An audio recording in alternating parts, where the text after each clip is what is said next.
Attention News 18 viewers. As we have reported, Jamie Kloss remains missing and endangered. She has been added to the top of the FBI's missing persons list. If you have any information regarding the whereabouts of Jamie Kloss, or if you have had contact with Jamie, please call the number on your screen. Jamie was first reported missing from her home in Barron County after her parents, James and Denise Kloss, were found murdered in their home October 15th. Jamie is 13 years old, has green eyes, and is around 5 feet tall. If you have any information about Jamie, please call this number.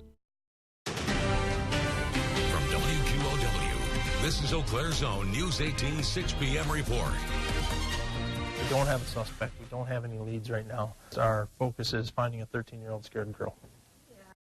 Tonight, authorities have boots on the ground, drones, and infrared technology in Barron County searching for a missing 13-year-old whose parents were found shot dead this morning. Missing and endangered. It is the second day of searching for Barron County teenager Jamie Kloss. The latest on the investigation ahead. And what has become of the tip that she was spotted in Miami, 1,700 miles away, just a dozen or so hours after the search began? Also ahead tonight, hear from those who know Jamie, the emotional plea for her safe return, coming up on our 6 p.m. report. From WQOW, this is Eau Claire's own News 18 6 p.m. report. Thanks for joining us tonight. I'm Keith Edwards. It is day 2 of the search for missing 13-year-old Jamie Kloss, whose parents were found dead in their Barron County home early yesterday morning. The hours are stacking on one another, each one another hour farther away Jamie could be from home. Now, just this afternoon, another update in the search from Sheriff Chris Fitzgerald in Barron County. Let's head there live where our own Justin Esterly is. Justin, any new information to share? Keith, investigators say they are hoping for a rapid recovery, but also said they are in it for the long haul and every minute counts. It's been nearly 41 hours since Jamie's parents were found dead in their family home. An autopsy will be done tomorrow. We do know there were gunshot wounds involved, but Sheriff Fitzgerald wouldn't say how they died. An Amber Alert for Jamie was issued nearly 27 hours ago. As for a lot of questions we and you have had, investigators didn't have a lot of answers. It is unknown if Jamie has a boyfriend or if she could be with family or a stranger. It was even asked if all sex offenders in the area have been accounted for. Again, more questions than answers. I'll be honest, I'm struggling with this because I don't have some of those answers that I want to give you. I want to give the family. Right now, the community is being asked to use our tip line, your thoughts and prayers.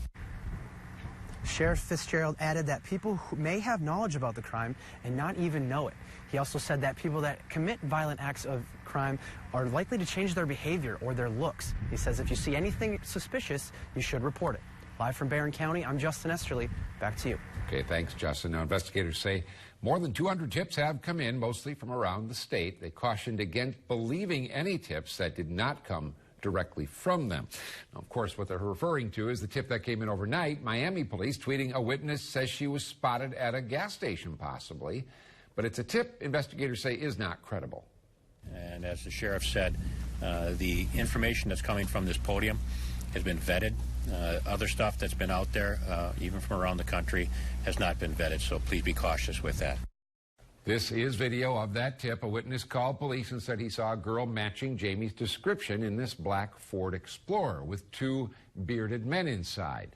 The SUV has Wisconsin plates 160WER. You can watch the surveillance video in full at WQOW.com. One of the best things we can do to bring Jamie home is continue to talk about her, share photos of her, and learn more about who she is. News 18's Shannon Satterley went to Barron today to find out more about Jamie. Shannon? Keith, some of Kloss's family were at the press conference earlier today. Here's what her aunt wants everyone to know about who Jamie is. If Jamie is the sweetest little girl, she wouldn't hurt a soul. Superintendent of the Barron Area School District, Diane Tremblay, echoed that sentiment, saying Jamie is a loyal friend who loves to dance. Jamie is also a runner on the Riverview Middle School cross-country team. Perhaps the person who is most telling of Jamie's personality is Jamie herself. Jamie wrote on one of her assignments, in response to the question, what would you do if you were given $1 million? She said, feed the hungry and give the rest to the poor. Jamie's friend Ashley says she knows the entire Kloss family well. Her parents worked with Jamie's parents. She says she doesn't understand why anyone would hurt them. I don't think there was anybody that would have been against them because they were such nice people, and I don't think anybody would ever want to hurt them. These are new photos of Jamie released today by the Barron County Sheriff's Department.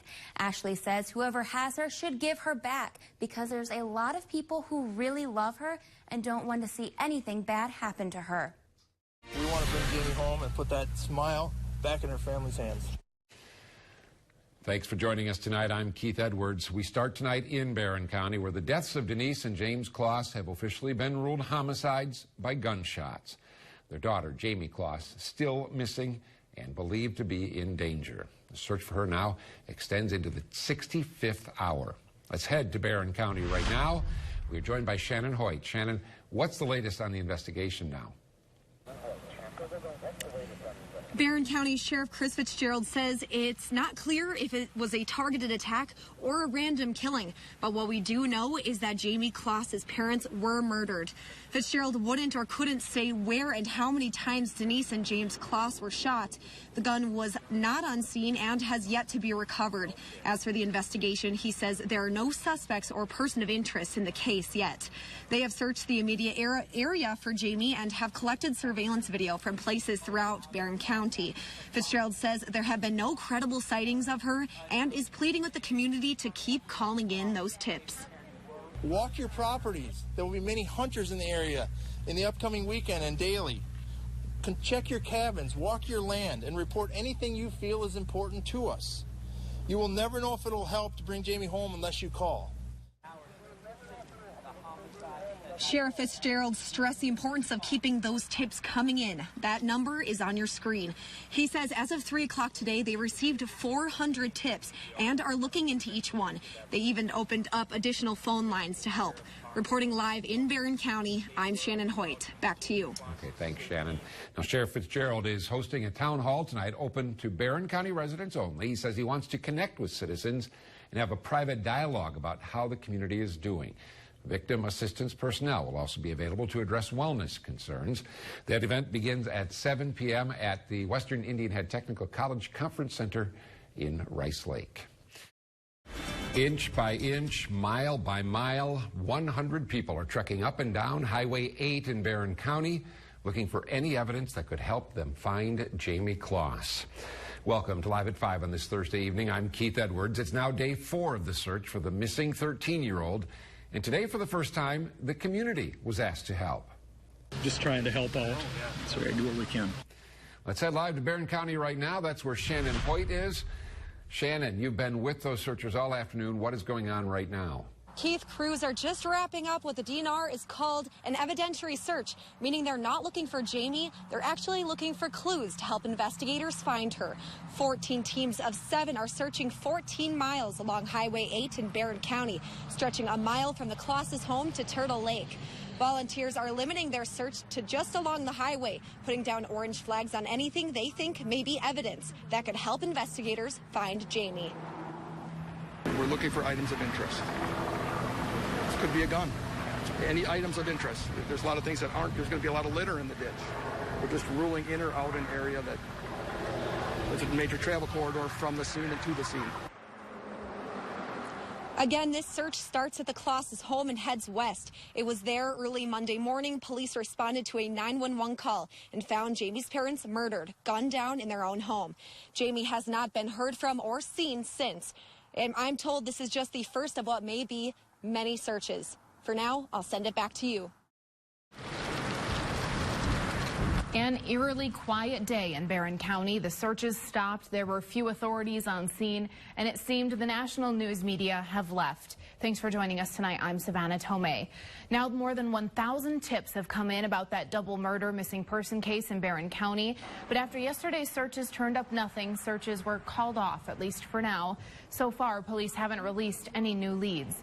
Today, we learned what was heard in the background of that mysterious 911 call from the Kloss home where no one was on the other line speaking to dispatchers.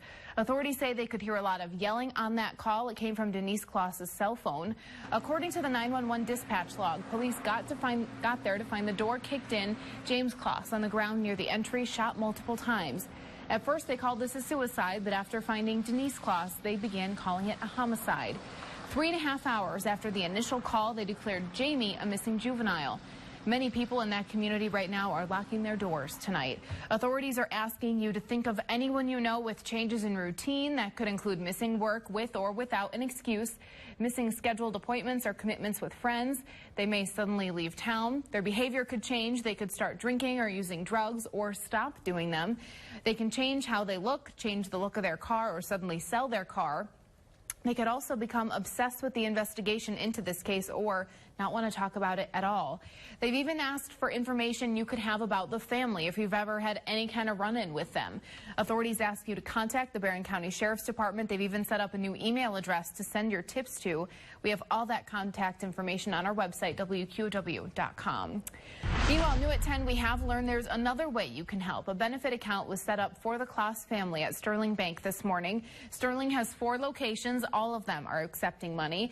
You can send a check or drop off money in person. Just mention you want it to go to the Kloss family. Sterling has locations in Barron, Chautauqua, Luck, and Rice Lake. I wish I knew a motive. I wish I knew why this took place. New leads tonight and another way for you to help in the search for Jamie Kloss. The 13-year-old hasn't been seen or heard from in more than a week. Thanks for joining us tonight. I'm Keith Edwards. And I'm Savannah Tomei. The Barron County community is clinging to hope 8 days after Jamie Kloss went missing from her home and her parents were killed. Tonight, those hoping for her safe return are banding together. Let's go live to that event now. That's where our own Justin Esterly is. So, Justin, what is happening right now?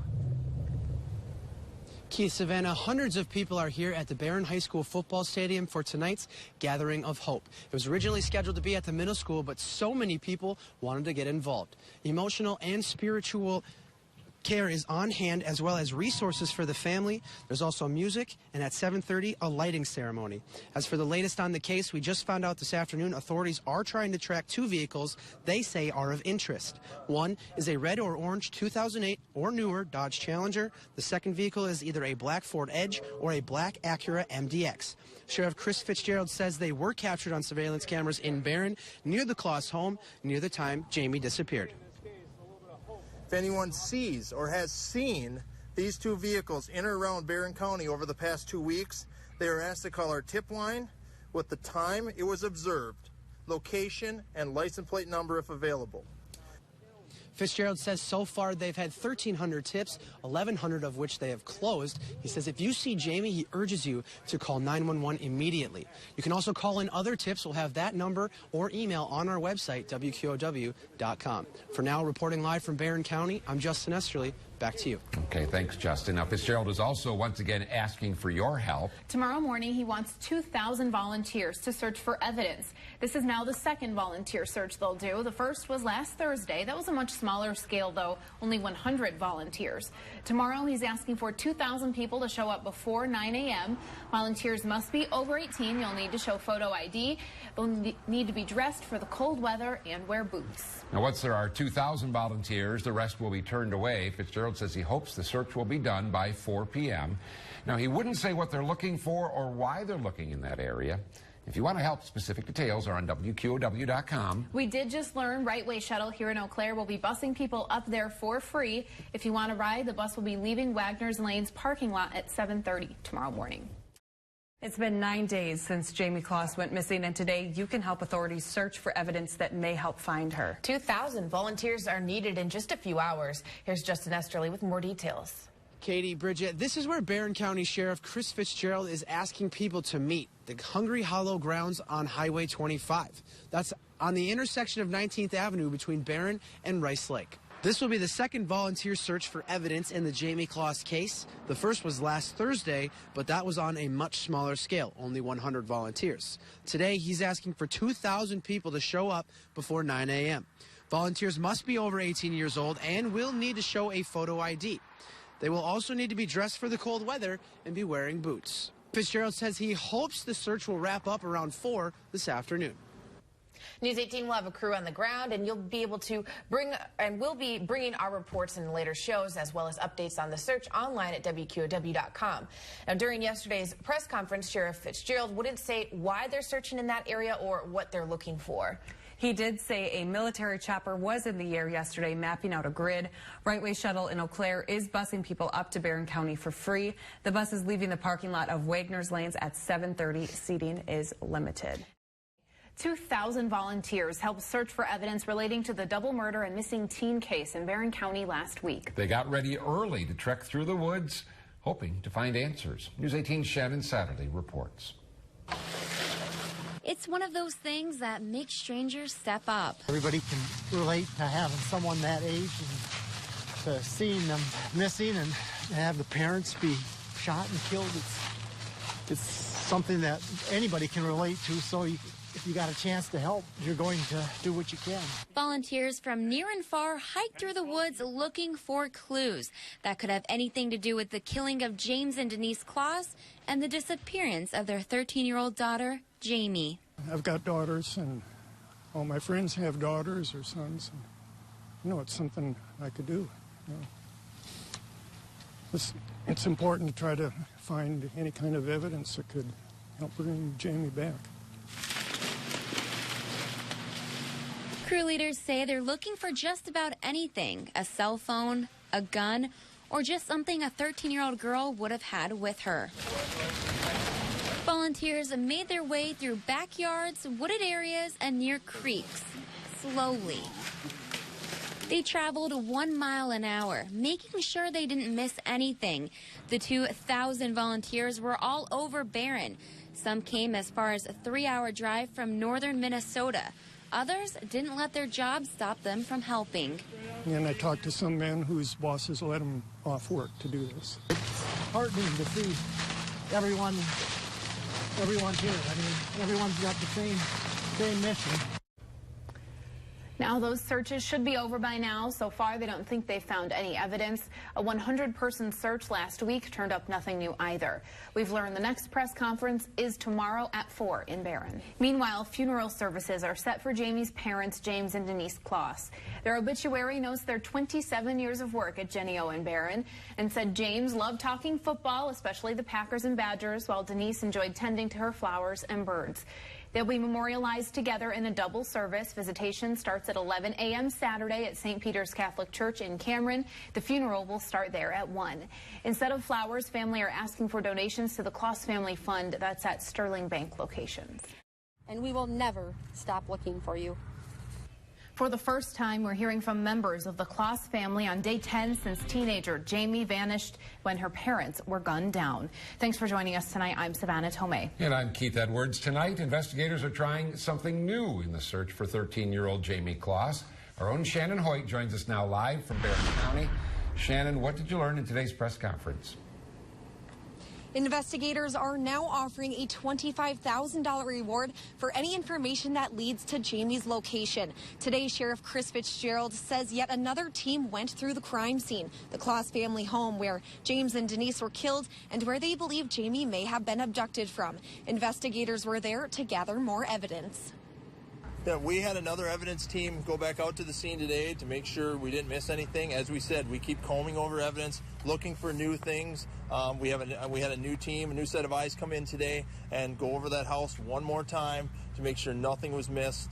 They did remove some items, and those are being processed to see if there's any new items of evidence.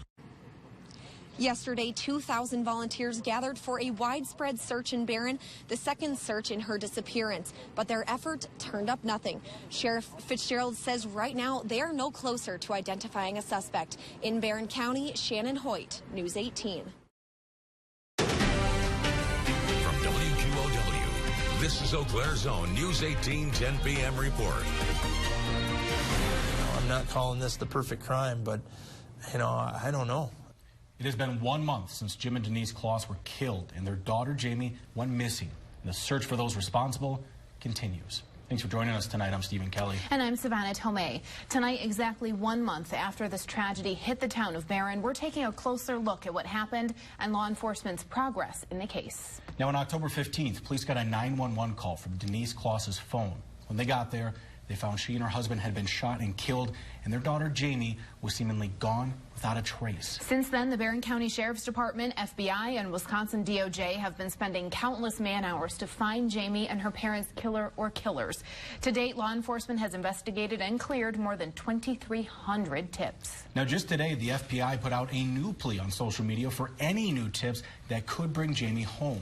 As you'll recall, a reward for $50,000 has been offered for any credible information about her whereabouts. As we told you last night, the FBI is also taking a look at additional surveillance video for any clues about what could have happened. Now, since Jamie went missing, more than 2,200 volunteers have helped in a pair of searches, looking for any clues that may have been left behind. But the sheriff said those efforts did not turn up anything connected to the case. In a message posted to Facebook today, Barron County Sheriff Chris Fitzgerald asked hunters to keep their eyes peeled for anything suspicious, like clothes, weapons, anything that just doesn't belong on their property. Now, no doubt it has been a very frustrating 32 days for the sheriff. Keith Edwards sat down with him and has new information about this investigation. This is the worst crime that's ever happened in Barron County. We've had shootings, we've had murders in this county, but this one affects a mom and a dad, and there's a 13-year-old girl missing. Barron County Sheriff Chris Fitzgerald starts every day thinking it might be the day that Jamie Kloss is found. When I go to bed, I'm frustrated. When I wake up, I have a little hope back in my heart, hoping that today's the day. Clues are few. I don't think there's going to be a lot of evidence in this case, and which is, again, is somewhat of a frustrating part. But again, some of that is still being analyzed and reanalyzed. One piece of evidence they do have, shell casing from the gun used to kill Jim and Denise Kloss. The gun, however, nowhere to be found. Fitzgerald says investigators have scoured the Kloss's phones and computers, including Jamie's. All I can tell you is all of the social media platforms have been searched. There's nothing that stands out that's different than any other 13-year-old girl or different than any other mom or dad out there. Every app, you need a search warrant to go after that company, so there's still search warrants out there being served. Dogs were used on 2 different occasions to track Jamie's scent, but led them nowhere. Fitzgerald says his gut tells him this was a targeted, not random attack. I mean, if I'm there just to take revenge on dad or mom, and this kid walks out of whatever room she was in the house and shows up, and I didn't know that, I would have just shot her and went on, and that didn't happen. So for whatever reason, they took her. The sheriff told us that in the months since the violence at this home, the FBI brought in a behavioral analyst from Quantico to develop a profile of the suspect. But their analysis, because we don't have a reason why this took place, is pretty vague. They're a regular family. They went to work every day. She went to school every day. She was 13. They were at a family function the day of, you know. I mean, it was just a normal day, and so part of the struggle is, why did this happen? You have no doubt she was taken against her will? Well, I believe that based on that. I mean, she's missing and endangered. She's a 13-year-old girl that we have no evidence to prove that she was involved at all. A frequently heard theory is that Jamie was abducted by sex traffickers. It's so sad to say, but it's probably common. So, yes, that's being looked in by the experts that do that well from the DCI and the FBI. Fitzgerald says typically a sex trafficker would lure a child versus kidnapping them from their home and killing their parents. When asked if there's any indication of any men having an interest in Jamie, this is how Fitzgerald responded. I don't know that I don't know of any. No, I don't think there was anything like that. We don't have any suspects. She had friends, and they've all cooperated and interviewed. And the sheriff says he continues to believe Jamie is still alive. She wasn't shot at the house. She wasn't, you know, she wasn't, you know, it doesn't appear she was injured in any way at the house. So, you know, I just hope she's still out there and believe she's still out there, and in my gut says she is, you know, and I just hope I'm right. The case remains very active in our minds and our hearts, and in this building, it's being worked on constantly. Now, as tips have dwindled, authorities have cut the number of officers working on that investigation in half. But Fitzgerald says the Kloss case remains their top priority, with 25 to 30 investigators working to solve it every day. And police are not the only ones searching for answers here. The Claus family is still grieving for Jim and Denise and the disappearance of their niece. Last night, Lindsay Ford and I sat down with Jennifer Smith, Denise's sister. She says despite the darkness, they continue to hold out hope that Jamie will come home. On October 15th, Jennifer Smith was sleeping when her husband woke her up to authorities at her door. And he said, Denise and Jim have been shot and Jamie's missing. And it was all just, I don't know, I think I just went into shock. Besides, just wanted to fall to the ground. Jennifer says she had spoken to her sister the night before. Everything was fine on the phone. We said our goodbyes at 10 o'clock. Just hours before Denise and Jim Claus were killed. That was the last time I heard her voice. Everybody's struggling and everybody's scared, but we know we have to be strong to get Jamie home. Until then, she's holding on tight to Jamie's dog, Molly. She still lays with Jamie's sweatshirt, has her little scent on it still. Also taking a toll, social media rumors running rampant. There are entire Facebook groups dedicated to theories about the crime. Not all of them are kind to the family. And all that stuff on social media that's made up, I just get so angry. I can't even go read it anymore. It's tragedy. It's horrible. Losing a sister and a brother-in-law and then have your niece missing and people saying this about us and that about us. It's awful. I just wish it would stop. But the family has not had to be strong alone.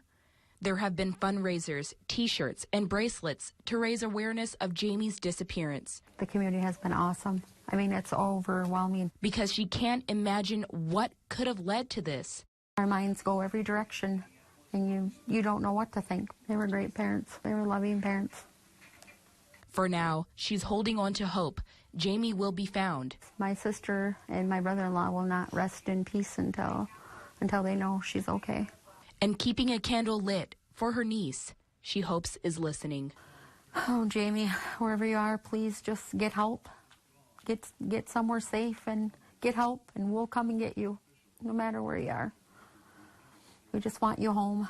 We all love you and miss you so much. Jennifer says since the incident, she's always checking her locks and windows every time she hears anything outside. But Smith is not alone in her concerns. The entire town is now coping after tragedy. Residents describe the mood as eerie, with some still fearing what happened to the Claus family could happen to them. Our Shannon Hoyt reports. It's definitely changed the scope of Barron County. There's still some fear out there, rightfully so. At Seasons Cafe in Barron, hundreds of community members come in and out every day. And in the conversations among them, conspiracies and caution. Well, I hear a lot of course, the same with, everybody wants her found. They want her to come home, but a lot of helplessness. Why, what can we do? And a lot of uncertainty. Are we safe? We spoke with community members who've seen the streets fairly empty. Kids staying home, not riding their bikes, or even walking alone in fear of what happened just 1 month ago. People are locking their doors more and, being more aware of their surroundings and what's going on and, keeping our eyes peeled for anything that might be out of place. I think I've heard from other parents how they are not letting their children out of their sight. I called the landlord right away and told him he's got to put motion sensor lights on all 3 entrances, and he's going to come back and put deadbolts on the doors as well. James' wife, who's hearing impaired, has even brought up the idea of getting a handgun. We keep waiting for a final arrest or something going on with these people, what happened, but I guess there's no evidence to do anything about, do something with. Despite the many unanswered questions, the fear and the heartbreak for the Claus family, the community has stood strong. Good has come out of this because this community has again came together. We've been through a tornado, we've been through other major incidences, and this community has pulled together. We've used the phrase Barron County proud, and I couldn't be more proud of what took place in this county. That was our Shannon Hoyt reporting. Residents say they do not want people to forget this case and want to see Jamie brought home. Now, these were just a few aspects of this very complex case. We've got a special section on our website devoted to it. There you'll find more information about Jamie, those cars of interest, and where you can submit tips to.